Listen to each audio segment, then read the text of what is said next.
안녕하세요. 대단히 반갑습니다. 스피를 읽어주는 남자 자한형 이종수입니다. 이번 시간은 302번째 시간으로 날개라는 소설을 읽어드리도록 하겠습니다. 날개, 이상. 박제가 되어버린 천재를 아시오. 나는 유쾌하오. 이런 때 연애까지가 유쾌하오.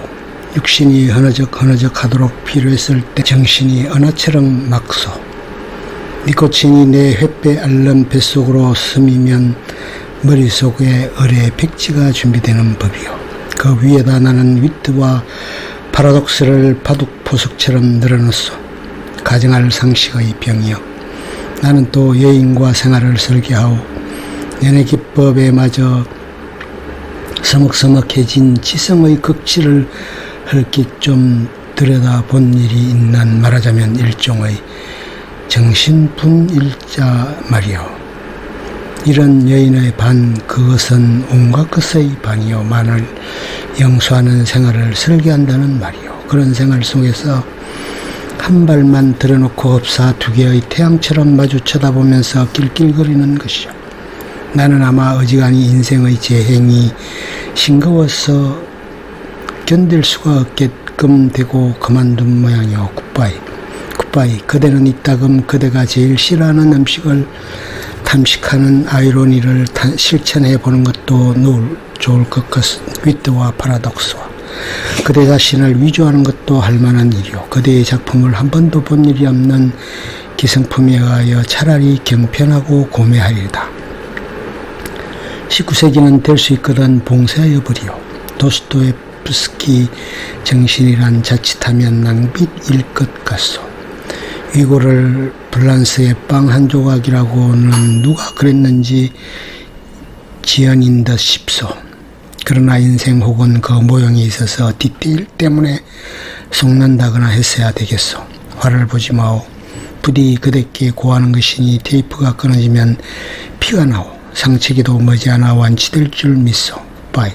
감정은 어떤 포즈, 그 포즈의 원수만을 지적하는 것이 아닌지 나도 모르겠소. 그 포즈가 부동 자세까지 고도화될 때 감정은 딱 공급을 정지합니다. 나는 내 비범한 발육을 회고하여 세상을 보는 안목을 규정하였소. 이왕봉과 미망인 세상의 하고 많은 여인이 본질적으로 이미 미망인이 아닌 이가 있으리까. 아니 여인의 전부가 그 일상에 있어서 개개 미망이라는 내 논리가 뜻밖에도 여성에 대한 모험이 되어 굿바이. 그 33번지라는 것이 구조가 흡사 유곽이라는 느낌이 없지 않다. 한 번지에 18가구가 쭉 어깨를 맞대고 늘어서서 창호가 똑같고 아궁이가 모양이 똑같다. 게다가 각 가구에 사는 사람들이 송이송이 꽃과같이 젊다. 해가 들지 않는다. 해가 드는 것을 그들이 모른 채 하는 까닭이다. 닭살 밑에다 철줄을 메고 얼룩진 이부자리를 널어 말린다는 핑계로 미닫이에 해가 드는 것을 막아버린다. 침침한 방 안에서 낮잠들을 잔다. 그들은 밤에는 잠을 자지 않나 알 수 없다. 나는 밤이나 낮이나 잠만 자느라고 그런 것을 알 길이 없다. 38번지 18가구 낮은 참 조용하다. 조용한 것은 나뿐이다. 아득구득하면 그들은 이불 자리를 거드린다. 전등불이 켜진 뒤 18가구는 나보다 훨씬 화려하다. 저물도록 미닫이에 닿는 소리가 잦다. 바빠진다. 여러가지 냄새가 나기 시작한다. 비옷 굽는 내, 탄고도 오락내, 떠물내, 비눗내. 그러나 이런 것들보다도 그들의 문패가 제일로 고개를 끄덕이게 하는 것이다. 이 18가구를 대표하는 대문이라는 것이 일각이져서 외따로 떨어지기는 했으나 있다. 그러나 그것은 한 번도 다친 일이 없는 한길이나 마찬가지 대문인 것이다. 온갖 장사치들은 하루 가운데 어느 시간이라도 이 대문을 통하여 드나들 수 있는 것이다. 얘네들은 문간에서 두부를 사는 것이 아니라 미닫이를 열고 방에서 두부를 사는 것이다. 이렇게 생긴 33번지 대문에 그들 18가구의 문패를 몰아다 붙이는 것은 의미가 없다. 그들은 어느 사이인가 각 미닫이 위 백인당이니 길상당이니 써붙인 한 곁에다 문패를 붙이는 풍속을 가져가 버렸다. 내 방 미닫이 위 한곁에 칼표 딱지를 내세다 낸 것만 한 내 아내의 명함이 붙어있는 것도 이 풍속을 쫓은 것이 아닐 수 없다. 나는 그러나 그들의 아무와도 놀지 않는다. 놀지 않을 뿐만 아니라 인사도 않는다. 나는 내 아내와 인사하는 외에 누구와도 인사하고 싶지 않았다. 내 아내 외에 다른 사람과 인사를 하거나 놀거나 하는 것은 내 아내의 낯을 보아 좋지 않은 일인 것만 같이 생각이 되었기 때문이다. 나는 이만큼까지 내 아내를 소중히 생각한 것이다. 내가 이렇게까지 내 아내를 소중히 생각한 까닭은 이 38번지 18가구 속에서 내 아내가 내 아내의 명함처럼 제일 작고 아름다운 방까닭이다. 18가구의 각기 피로들은 송이송이 꽃들 가운데서도 내 아내가 특히 아름다운 한뜰기 꽃으로 이 함석 지붕 및 볕 안 드는 지역에서 어디까지든지 찬란하였다. 따라서 그런 한뜰기 꽃을 지키고 아니 그 꽃에 매어달려 사는 나라는 존재가 도무지 형언할 수 없는 거북살스러운 존재가 아닐 수 없었던 것은 물론이다. 나는 어디까지든지 내 방이 집이 아니다. 집은 없다. 마음에 들었다. 방 하나의 기온은 내 체온을 위하여 쾌적하였고 방 하나의 침침한 정도가 또한 내 알력을 위하여 쾌적하였다. 나는 내 방 이상의 서늘한 방도 또 따뜻한 방도 희망하지 않았다. 이 이상으로 밝거나 이 이상으로 아늑한 방은 원하지 않았다. 내 방은 나 하나를 위하여 요만한 정도를 꾸준히 지키는 것 같다. 늘 내 방에 감사하였고 나는 또 이런 방을 위하여 이 세상에 태어난 것만 같아서 즐거웠다. 그러나 이것은 행복이라든가 불행이라든가 하는 것을 계산하는 것은 아니었다. 말하자면 나는 내가 행복되다고도 생각할 필요가 없었고 그렇다고 불행하다고도 생각할 필요는 없었다.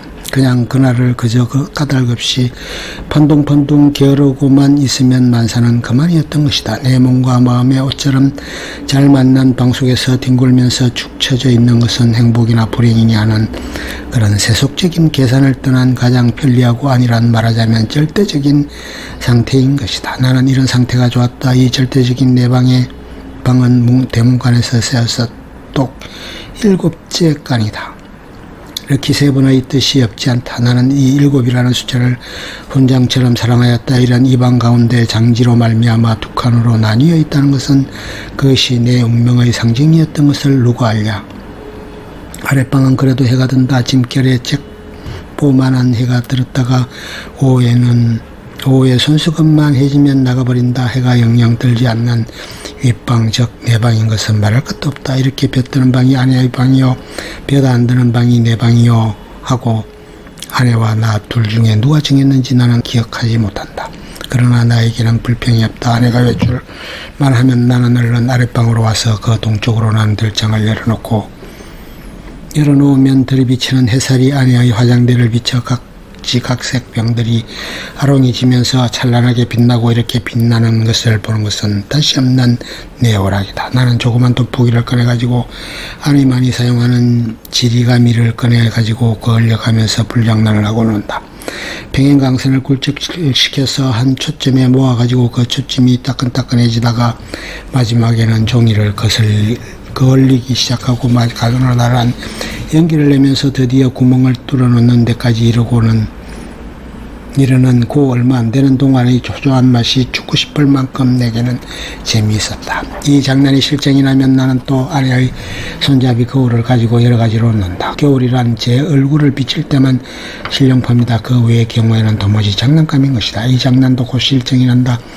나의 유의심은 육체적인 데서 정신적인 데로 비약한다. 나는 거울을 내던지고 아내의 화장대 앞으로 가까이 가서 나란히 늘어놓인 그 가지각색의 화장품 병들을 들여다본다. 그것들은 세상에 무엇보다도 매력적이다. 나는 그 중에 하나만을 골라서 가만히 마개를 빼고 병구멍을 내 코에 가져다 대고 숨죽이듯이 가벼운 호흡을 하여 본다. 이국적인 센슈얼한 향기가 폐로 스며들면 나는 저절로 스스로를 감기는 내 눈을 느낀다. 확실히 아내의 체치의 파편이다. 나는 도로 병마개를 맞고 생각해본다. 아내의 어느 부분에서 요 냄새가 났던가를. 그러나 그것은 분명하지 않다. 왜 아내의 체치는 여기 늘어선 난 가지각색 향기의 합계인 것이니까.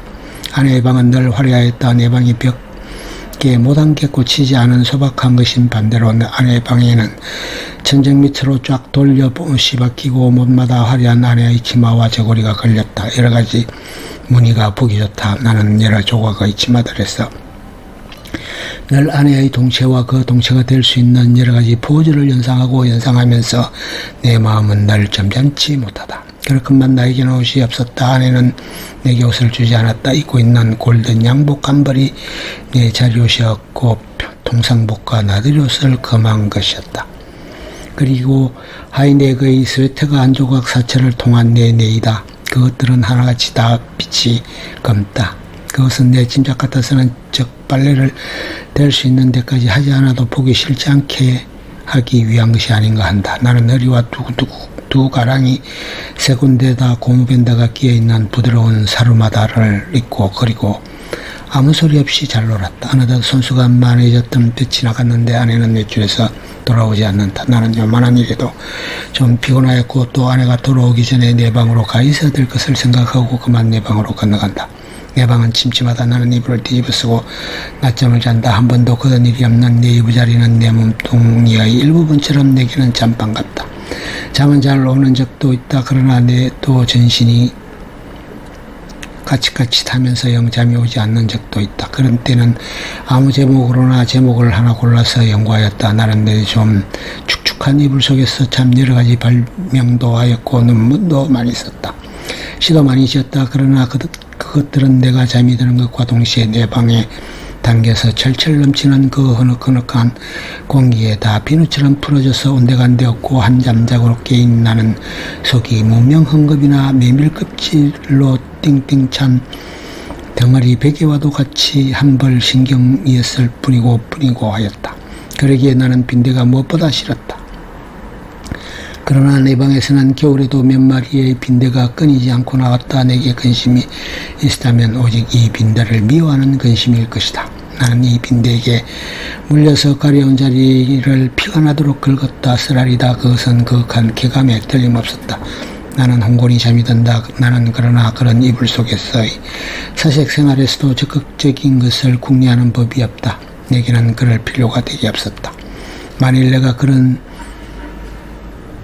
좀 적극적인 것을 궁리해냈을 경우에 나는 반드시 내 아내와 의논하여야 할 것이고 그러면 반드시 나는 아내에게 꾸지람을 들을 것이고 나는 꾸지람이 무서웠다느니 보다는 성가셨다. 내가 제법 한 사람의 사회인 자격으로 일을 해보는 것도 아내에게 사슬 젓는 것도 나는 가장 게으른 동물처럼 게으른 것이 좋았다. 될 수만 있으면 이 무의미한 인간의 탈을 벗어버리고도 싶었다. 나에게는 인간 사이가 썰스러웠다. 생활이 스스러웠다. 모두가 서먹서먹할 뿐이었다. 나는 아내는 하루에 2번 세수를 한다. 나는 하루 한 번도 세수를 하지 않는다. 나는 밤중 3시나 4시쯤에서 변소에 갔다. 달이 밝은 밤에는 잠씩 마당에 우두커니 섰다가 들어오곤 한다. 그러니까 나는 이 18가구의 아무와도 얼굴이 마주치는 일이 거의 없다. 그러면서도 나는 이 18가구의 젊은 여인네들 얼굴들을 급한다 기억하고 있었다. 그들은 하나같이 내 아내만 못하였다. 11시쯤 해서 나 하는 아내의 첫 번 세수는 좀 간단하다. 그러나 저녁 7시쯤 해서 하는 2번째 세수는 손이 많이 간다. 아내는 낮에보다는 밤에 더 좋고 깨끗한 옷을 입는다. 그리고 낮에도 외출하고 밤에도 외출하였다. 아내는 나에게 직업이 있었던가? 나는 아내의 직업이 무엇인지 알 수 없다.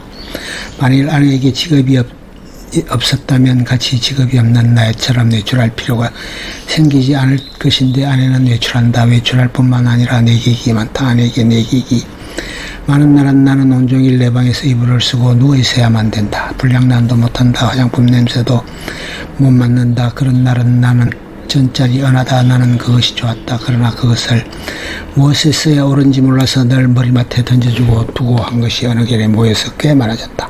어느 날 이것을 본 아내는 금고처럼 생긴 벙어리를 사다 준다. 나는 한 푼씩 그 속에 넣고 열쇠는 아내가 가져갔다. 그 후에도 나는 들어 어느 날을 그 벙어리에 넣는 것을 기억한다. 그리고 나는 게을렀다 얼마후 아내의 머리 쪽에 보지 못하던 눈깔잠이 하나 여드름처럼 돋았던 것은 바로 그 금고형 벙어리의 무게가 가벼워졌다는 증거일까. 그러나 나는 드디어 머리맡에 놓았던 그 벙어리에 손을 대지 않고 말았다. 내 게으름은 그런 것에 내 주의를 환기시키기도 싫었다. 아내에게 내각이 있는 날은 이불 속으로 암만 깊이 들어가도 비오는 날만큼 잠이 오지 않았다. 나는 그런 때 나에게 왜 늘 돈이 있나, 왜 돈이 많은가를 연구했다. 내객들은 장지 저쪽에 내가 있는 것을 모르나 보다. 내 아내와 나도 좀 하기 어려운 농을 아주 서슴지 않고 쉽게 해던지는 것이다. 그러나 내 아내를 찾는 서너 사람의 내객들은 늘 비교적 점잖았다고 볼 수 있는 것이지 자정이 좀 지나면 어레도로들 같다. 그들 가운데에는 법교행이 얕은 자도 있는 듯 싶었는데 그런 자는 보통 음식을 사다 먹고 논다. 그래서 보충을 하고 대체로 무사하였다. 나는 우선 아내의 직업이 무엇인가를 연구하기에 착수하였으나 좁은 시야와 부족한 지식으로는 이것을 알아내기 힘이 든다. 나는 끝끝내 내 아내의 직업이 무엇인가를 모르고 말려나 보다.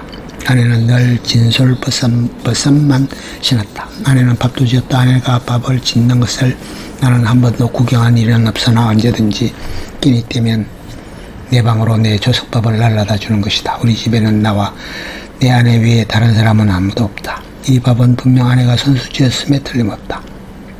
그러나 아내는 한 번도 나를 자기 방으로 부른 일은 없다. 나는 늘 옷방에서 혼자서 밥을 먹고 잠을 잤다. 밥은 너무 맛이 없었다. 반찬이 너무 엉성하였다. 나는 닭이나 강아지처럼 말없이 주는 모이를 엽떡엽떡 받아먹기는 했으나 내심 야속하게 생각한 적도 더러는 없지 않다.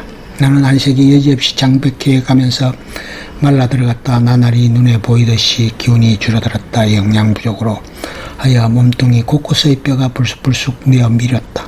하룻밤 사이에도 수십 차례를 돌쳐눕지 않고는 여기저기가 벽이어서 나는 베겨낼 수가 없었다. 그렇기 때문에 나는 내 이불 속에서 아내가 늘 흔히 쓸 수 있는 저 돈의 출처를 탐색해내는 일을 일변장기틈으로 새어나오는 아랫방 음성은 무엇일까를 간단히 연구하였다. 나는 잠이 잘 안 왔다. 깨달았다. 아내가 쓰는 그 돈은 내게는 다만 실없는 사람들로밖에 보이지 않는 까닭모를 내객들이 놓고 가는 것이 틀림없으리라는 것을 깨달았다. 끝. 좋으면 좋아요, 구독, 알림 설정 눌러주세요. 감사합니다.